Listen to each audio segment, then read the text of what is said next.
Hi, I'm Lindsay Preston, co-host of Story Mantra, and we are continuing our conversation from last week. I'm going to first introduce my co-host, Anju Gattani, author of Duty and Desire.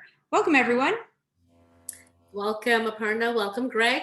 Anju here, and I am super thrilled to once again introduce you to the executive director of RAKSHA. She's been the executive director since 1998, Aparna Bhattacharyya. Aparna, could you tell us a little bit about your role, responsibilities, and what RAKSHA does? Sure. And then we can transition to Greg and see what he has to offer for men stopping violence. Sure. RAKSHA, which means protection in many South Asian languages, is a community-based nonprofit that works towards healing, justice, and empowerment for South Asian survivors. And we do that by offering counseling, advocacy, support services, but we also do training within the community, within and outside of the community, about working with survivors and issues that impact immigrant survivors of violence. Thank you, Aparna. And for all of you who want a more detailed information on RAKSHA and also on Aparna, I have to slip this in there because it's too exciting not to, but she's a White House champion of change in 2013, numerous award winner, recipient of, several honors. And for Greg Loughlin, I couldn't be more proud to introduce him. He's the director of community engagement for Men Stopping Violence. And Greg has appeared in Atlanta Journal-Constitution, NBC, WSB-TV. Greg, could you please tell us a little about the work that you do and your organization? Sure. So Men Stopping Violence has been around for 38 years. Our mission is to engage men and communities to take action to end violence against women. So we have both classes for men that men can attend who've used abusive and controlling behaviors and want to change. So if somebody's hit a wall or somebody wants to change, we have classes that work with men to do that.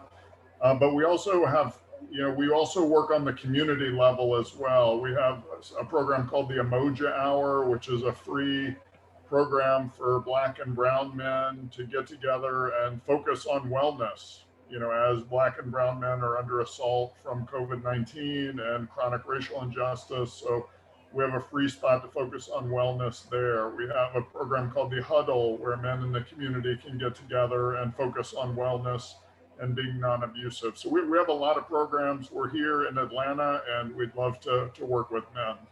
Thank you, Anju. And we'll share the links of, you'll find the links just below the video for both organizations.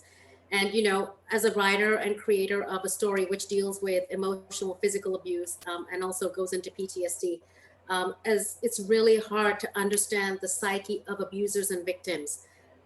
But that's what these two episodes is about. This is the second episode of the first, following on from when Greg Loughlin talked more about the abuser's perspective, why they abuse, how does it come about, where does it stem from? And of course, he validated for us that abusers are really people after all at the end of the day. And it's just an imprint. And it could be a pathological or a psychic imprint, which is unfortunately stamped forever, which, as he explained, is very hard to break. Isn't that true, Greg? Isn't that where we left off, sort of? I think it is. I think it's more about kind of male socialization and training that gets ingrained, and then men learn to be abusive and can unlearn it as well. And so, yeah, I think I would just add that to what you said. And Lindsay? Yeah, so that is kind of where we left off. And talking about that, we were saying also at the end of our last session is that the community, you don't see very many people stand up in the community and tell the abuser that they are doing the wrong thing or that it's not the right way to behave.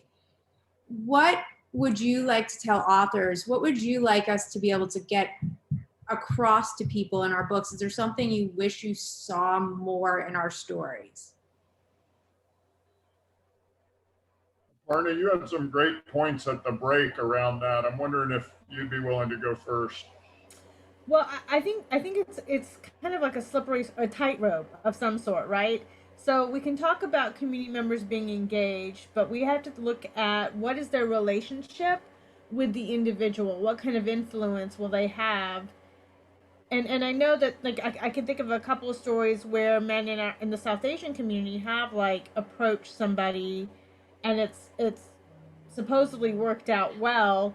But then I can also think about situations in my own family where men have approached other men that, you know, and maybe because they're more linked to the person who's being abused, it didn't always work well. You know, sometimes it ended in a rift in the family, and folks didn't talk for a while when, you know, for example, my father and another uncle intervened in a situation, um, and tried to help the family member that was being abused, but the family member who was being abused didn't want the help, and then there was a lot of conflict. So it can go either way. We've definitely heard stories of where it can make a change and the situation gets better, but then I've also heard the situations where it can also make the situation worse, or it could be more dangerous because suddenly there you're airing dirty laundry and folks are upset that other folks may know what's going inside the home. Greg, do you want to add to that? I agree. I mean, the question there is always, you know, what about her? And how does this affect her? And what does that look like? And, you know, I still want a society where men, you know, say to each other, when a man disrespects a woman or, you know, says something about their partner, another guy says, wow, you know, maybe it's not even in the presence of the woman, but where men kind of check each other and hold each other to a higher standard, you know, because I think for too long men have bonded around disrespecting women.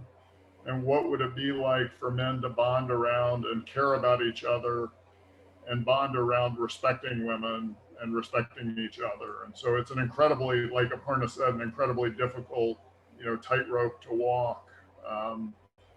You know, because how do men do that where and still, you know, what about her and what about her safety? And so anyway, it's difficult, and yet I think that's the kind of community that I want, you know. And that's what we should be working towards, right? And I think it also depends on the level of violence that's occurring in the home. Like, I think about my own father, who I think I felt used violence, at times. He grew up around violence, you know, where my grandfather was known to have a temper, and if my aunt puts sugar instead of salt in the food, he would throw the plate against the wall, right? And I think about when I started doing this work and the family member that my dad started to shift. And my dad had a bit of a temper and I was scared of him. I remember if I cut my hand or something happened, I would be scared to tell him because I would hear, you know, this yelling, and that yelling came out of his fear, right? But if I slammed a door in my household, he would have such a reaction because it reminded him of his own father. And so that would be a way, that would be a trigger for him. That if I slammed a door, he's like, don't do that, because it reminded him of his father's outbursts. But I think with me doing this work, my father had his own realizations. So I really think it's also the level of violence that's being used and how the power and control plays out. That I think that there can be the subtle changes that happen when we have supportive community members that come at us in a loving way, not an attacking way, right? Because we all respond to love. If Greg is to tell me something and he tells me out of love, I'm more likely to hear it than I'm going to hear it from somebody who doesn't know me and who is throwing accusations at me. And I think that's the important thing of, like, how do we make those interventions, and what do we personally respond to when we're messing up or when we're not doing something right? Because there's that shame that comes out, and that'll make me angry or get me defensive or have me react a certain way. Greg, would you want to add to that? I think that's beautiful around what's the connection. And, you know, if I come at another man and my goal is to put him down, you know, if I think he's being abusive and so my goal is to shut him down or to beat him in some way, what am I teaching him? That it's just because I may be bigger or in a position power, it's my right to disrespect him or to put him down. What's he learning from that? So it's all about connection, and it's all about care at the same time that there's accountability. I mean, my own story, I went, you know, I got attached to Men Stopping Violence, and I had learned, you know, all of these beliefs about women that I had ingrained. And it wasn't until I got to Men Stopping Violence that there was a group of men that I thought were really, really cool. And they were like, you can be part of this community. We want you here, but only, we're not going to let you disrespect women here. And it was the one place where there were men that said, hey, we're a community, we love you, but if you disrespect women or say something negative, we're all going to check each other as part of a positive community. And I wanted to be there. I wanted to be part of that community. And so how do we create those kind of positive influences as well? Lindsay, what are we going to focus on this episode? There's just so many topics we can get into. It's so thrilling and exciting. But I think the community is a good way to kind of switch over, because we just talked about how community could either help or actually deter an abuser. What about the community surrounding the typically the woman who is being abused? What can we do both as writers to portray them accurately, but more importantly, make them feel safe and make them feel like they can come forward and do that? Because I think the community is probably even more important for them once they're already in the cycle. Absolutely. And I think, we once did a project where we had survivors talk about the things that people said to them that was harmful, and the things that really uplifted them, and what community can do to help survivors, number one, see their own power. I think one of the things we often see in community, and even for people who want to come and volunteer for our organization, is they want to be the savior, right? They want to be the one that helps give the advice to help this person get out. And I'd be lying in saying that I didn't see myself that way when I first started doing this work, right? But the reality is the power has to come from the individual themselves who's being from within, right? And like Greg was saying, it's we know that sometimes there's same-sex violence. There's so many ways to look at it, but we'll say women. But from the woman herself, for her to find her power. And we hear stories of it's the coworker that continues to remind them of their power and tell them how talented they are. So that's counteracting the message they're getting in their home, right? Aparna, let me ask you, you talked about the cycle of abuse. You mentioned it briefly. For us as writers, what is this cycle? And how does a person in that situation who is so ingrained in that situation, well, you have Greg's perspective of the abuser who is so ingrained in the imprint that he's been taught from the beginning. How does the victim then break out and wake up from that? Whether with or without the community, because it's a vicious cycle, as you just said. So one, what is the cycle that we need to understand and learn? And two, how do we come out? Well, and I think that, there's a cycle, and Greg can correct me on this. I mean, there's the cycle of violence, which is a framework, but it's not true for every situation, if that makes any sense. And the cycle is basically there's a build up of, up until there's an explosion of violence. Right, so that slowly the little things that happen and you can feel the tension building. Then there's an actual explosion of violence, which could be physical, it could be emotional, it could be some big thing that happens, right? And then there might be a honeymoon stage. And I sometimes question if that honeymoon stage exists, because there might be many factors where it may not exist. Especially in some marriages where there's a whole bunch of power and the individual doesn't even feel like they have to win back the love of the person that they're abusing. So so there's that honeymoon stage of I'll do what it takes. I will go to classes. I will take you on this great vacation. Let me buy you a brand new house, whatever that is, right? I will go to counseling. I will go to batterer's intervention. And that then, so everything's fine for a while. And then, of course, it go back to the tension building stage. Now, that can happen one time in a relationship, or it can be an ongoing cycle. So there's one story that's often told about this one violent incident that happened over the holidays. And this is something that happened in Atlanta. And it never had to happen again. But what the abuser would do was always remind that individual about Thanksgiving, where he broke all the china, horrific act of violence and just reminded her whenever he thought she was veering or he was losing control of her, he would just remind her of that one incident. So it's just re-triggering the trauma, isn't it? Yes. So there's just subtle ways in which you can remind someone of their power, or that I have a way to show power. But like I think in some marriages, I don't even think there's that honeymoon stage. Right? I think about someone who may have brought a wife. I mean, it just might depend on the power dynamic. You could think of someone who's got so much power and privilege that they don't feel like they have to win them back because they have so much power over the other individual. Maybe that, you don't speak English, you don't do this, you don't have immigration status. Yeah. And so it becomes the new normal for that victim, which is what Greg had said, which was so shocking when he said that woman preferred not to be saved by the policeman because she knew how to survive in this level of fear that she was living in, which became her normal. And that goes back into that experts know their situation probably better than anybody else does. Like we from the outside can think that we're there to help them, but the reality is they've been surviving already without us, right? So they know how to maneuver the situation. They know when that violence might be coming, right? Well, because they're living on eggshells. They're walking on eggshells the whole time.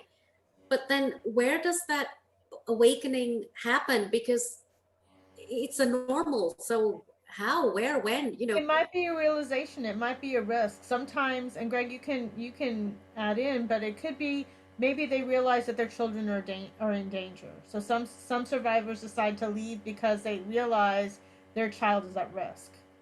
Right? And to say that they haven't left before, they may have tried to leave before, but it may have blown up in their faces. Like that they may have come back or something may have happened.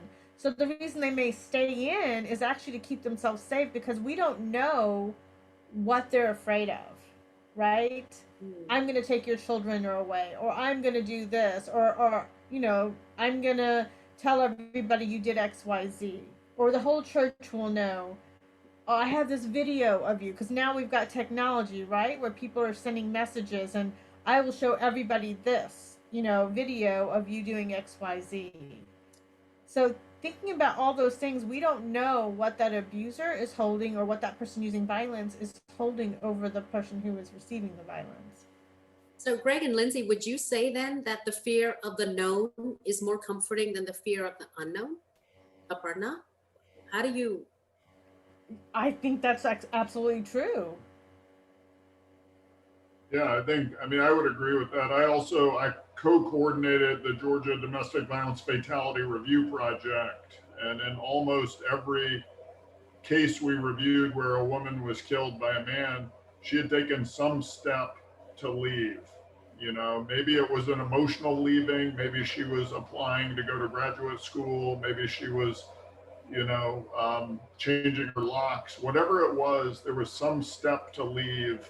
And that's when she was killed. And so I think, Anju, that's a very concrete kind of confirmation of what you're saying, that the known may be terrifying, but the unknown could be death. And so what's your choice there? And depending on the situation of the survivor, it could be, look, I don't have permission to work. I have to work under the table. How am I going to survive? Right? So like if you think about immigration, how that plays in, I may not speak the language. How am I going to survive? Right? And then even when you get community help, and I'm just telling you the stories that come out, there might be well-meaning people who want to help, and there are some that do, but there's some that also take advantage of the situation. How many calls we get, oh, I want to help somebody, but we need someone in our home to cook and clean. Really? Right? Yeah, so those are things that have happened, and we just, we had to stop going, okay, we can't take those kind of calls. At first we thought, okay, well, maybe this might be a win-win, but then we can't control what's going to happen when someone goes into someone else's home. So there's this, it's a very complicated system of it could take years before someone gets work authorization or legal status. And so, it makes an individual more vulnerable to other abuse by other people. And that's the complicated immigrant story, right? That's, that we're adding the layers in. Yeah. But I mean, there is a total unknown, and we can't guarantee that safety, and we can't guarantee a roof over someone's head. We can't guarantee access to benefits because that's not true for many survivors, at least from our communities. So these survivors and these victims, what role does the children play for them? Because here's a question of being a good parent. You know, you're trying to be a good parent and keep it all together for the safety of the children. But at the same time, in a situation which is so aggressive, are you doing them a service or a disservice? I mean, it really depends. I mean, Greg, I mean, with the fatality review, how many murder suicides occurred, right? Where the children are then losing both parents. But then there's some situations where children thrive when they've left that situation. It really, again, it's the unusual dynamics we can't control. We don't know what every abuser, how every abuser is going to react, right? And you might have some where it might be the best thing, you know, once the kids get out. I've seen children who, I mean, they might be under 10, but they look way older in their face because they've taken on this role having witnessed this violence, right? Then you have some kids who might side with the abuser because they like the privilege of what they're getting and sometimes are also using violence against their mom, right? Which goes back to what Greg said in the previous episode on October 20th, when it's imprinting that patriarchal kind of system in their minds to begin with, to the next generation. Yeah, I mean, that's part of the patriarchal training you get benefits by being in control, and their benefits. What we don't focus on also is the cost, the cost to humanity, the cost to relationships. Right. So what happens to these victims, and Aparna and Greg, and Lindsay, maybe you want to chime in as well, but this is my thought. What happens once they break free? Because you can breathe, you've got freedom for, it's overwhelming. You're broken out of this lock and key system. Then what? I mean, I think it depends on each individual person, right? If they have a sisterhood or family and support, that can make a huge difference, right? If they have an opportunity to support themselves, that can make a huge difference.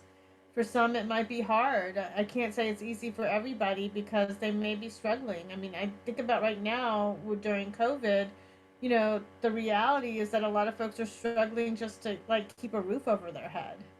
There's a huge need for rental assistance, and as a single parent, how are a lot of survivors, having to manage their young children at home and not being able to work because they may not have health insurance, they may not have many things available to them. Yeah, I mean, I think there's, like Aparna is pointing to here, it's awful to think about, but there's a hierarchy of needs, and sometimes, somebody's being abused, and yet there's other things going on too. There's COVID, there's, police brutality, there's all these other things. And so a survivor's got to make a choice on which do I tend to now and which do I hold for later.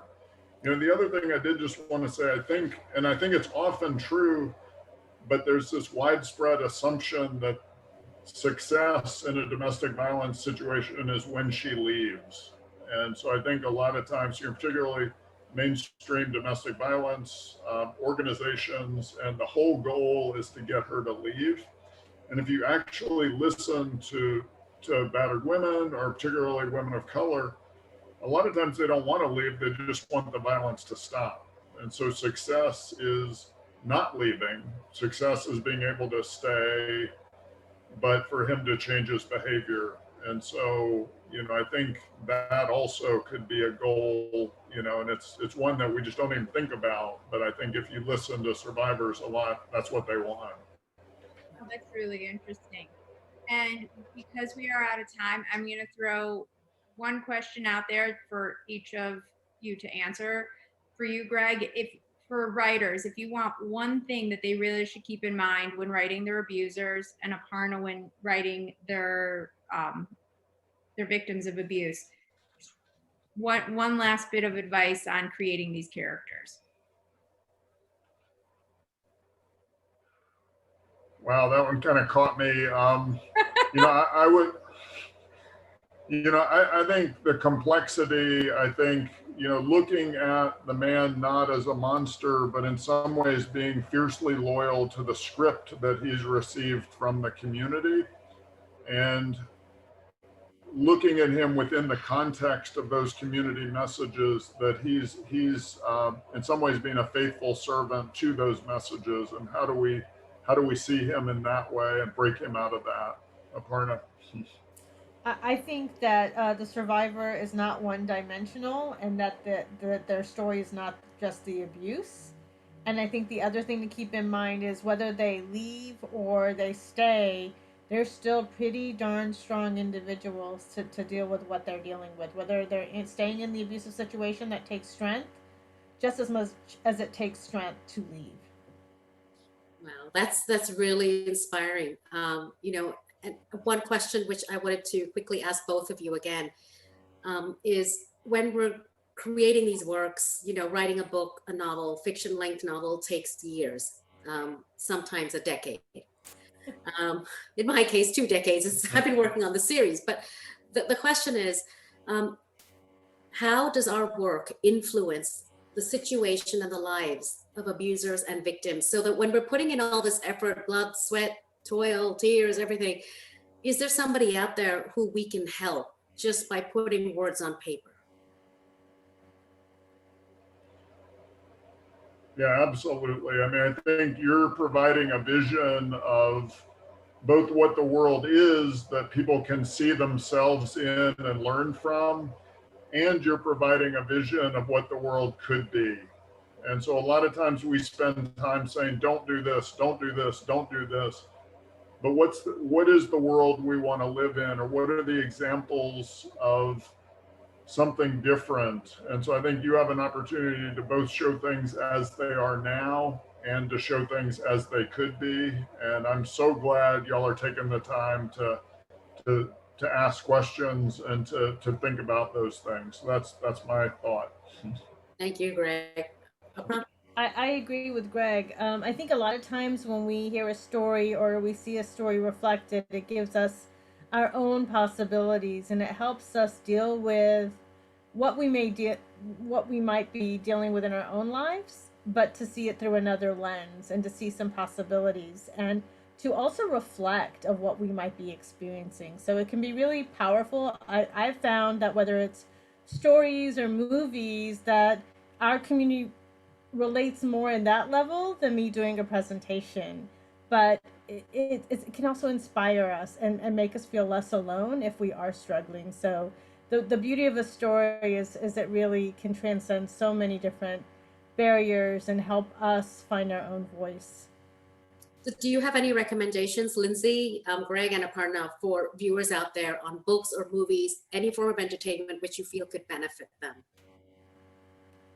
If you're doing the South Asian story, I think Tupper is a great movie to look at the subtle ways and the socialization that occurs and how community can be a part of either uplifting or keeping someone from making a step forward. Greg, I know you had some great books you were talking about. I think Pearl Klieg, an Atlanta playwright and author, just does terrific work that shows the complexities that we're talking about, and also models of men who are showing positive role models. Also, it's not fiction, but Lundy Bancroft has a book called Why Does He Do That? And it really is I've heard it's been really helpful to women who are wondering, why is this guy acting like this? And this book can help make sense of that. Why is he doing this? So I think those are two books that I would recommend. And I will end it by saying, I recommend your book, Anju. Duty to Desire, because I'm your greatest fan, your first reader and your biggest fan. Oh my gosh. And Anju, where can we get your book so we can read it and have more of a dialogue about it? On Amazon. Okay. You can get it on Amazon. This is the 2020 version. So do not buy the 2011 version. So here's an author telling you, do not buy my book. That's the 2011. This is the 2020 version. And it's become a series, the Winds of Fire series, precisely because of everything that you both have talked about. you know, it starts as emotional abuse. It looks and delves into domestic physical abuse. It looks at PTSD. The story starts in India, it crosses continents, moves to America. And it talks about the concept of you can run, but you can't hide when you have so much money, power, and wealth at play. The trappings of wealth become harder to run away from. That's true. And, you know, that's something that a lot of authors and the world doesn't know about, these wealthy Indians, Asian, South Asian communities that have anything and everything. And the women who continue to be trapped within that framework, which goes back to everything that both of you were saying in a nutshell. Patriarchal society, you know, keeping the norm, Aparna, and not letting it out. You know, what will people say? In Hindi, we say, "Log kya kahenge?" Yep. Right? And just everything that you've brought into focus. And the hardest bit, you know, which Lindsay knows, is really creating these two characters, which took forever because there were so many layers to peel away from, because they were both involved in this. And it wasn't just two people, it was two whole dynamic families, titanic families. So you can just kind of understand. And then it took me a while to learn. You know, that's in a nutshell. It really took me a while to understand. And my own personal favorite research that I did was Patricia Evans's book, which have been phenomenal. She did an intense study on 101 verbal abusers speak out. Mhm. Plus, she wrote the book Controlling People. And emotional abuse, you know, it was horrific to read those stories, but I had to go through each and every one of them. Talking to psychologists, talking to psychiatrists. I work with a medical doctor for the series, and it's just, it is what it is. And what we thank you guys, because our time is going to be up and our Zoom call is going to click off on us in here in a minute. So thank you guys, because you really were helpful. And I'm sure like this is something that would have been great for you to have watched, Anju, when you were creating your wonderful character. I wish someone had done this. Thank you. But thank you both. We'll put the links to your organizations underneath the video. And thank you for joining us on Story Mantra, and we'll see you next week.